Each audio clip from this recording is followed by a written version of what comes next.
jacaylku waa indhoole sooma laabto aragiisa ilaa guurka kadib. Guurku ma ahan qabriga jacaylka. Imise jacayl ayaa dhaliyay miraha guurka.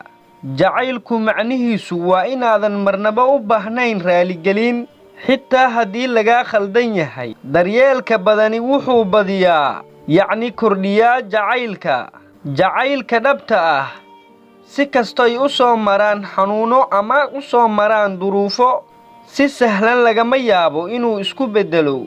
Marnaba ha isku dayin inaad iibsatid jacaylka, maxaa yeelay jacaylku lama iibsado, balse asaga ayaa dantiisa u yimaado.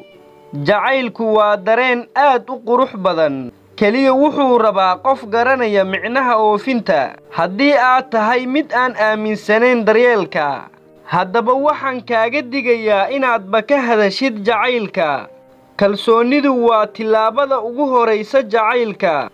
Inaad qof ku kalsoonaatana waxay micnaheedu tahay inaad qofkaasi siisay furihii qalbigaaga. Goortii uu yimaado shakiga, waxaa dhumaysa kalsoonida. Haddii ay kalsoonidu dhuntana waxaa la weynayaa jacaylka.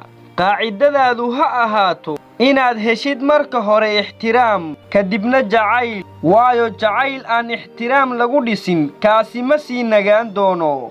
Jacaylku haddii uu noqdo inaan ku jeclaano qofka keliya quruxdiisa, kaasi ma ahan jacayl, balse jacaylka dhabta ah waa inaad qofka ku raali ahaato oo aad ku jeclaato dhammaan qofka ceebihiisa. Jacaylka wuxuu ahaanayaa kelimad ilaa uu ka yimaado qofkii siin lahaa micno buuxa. Xiisaha iyo masayrka waa labada sife ugu run sheega badan jacaylka.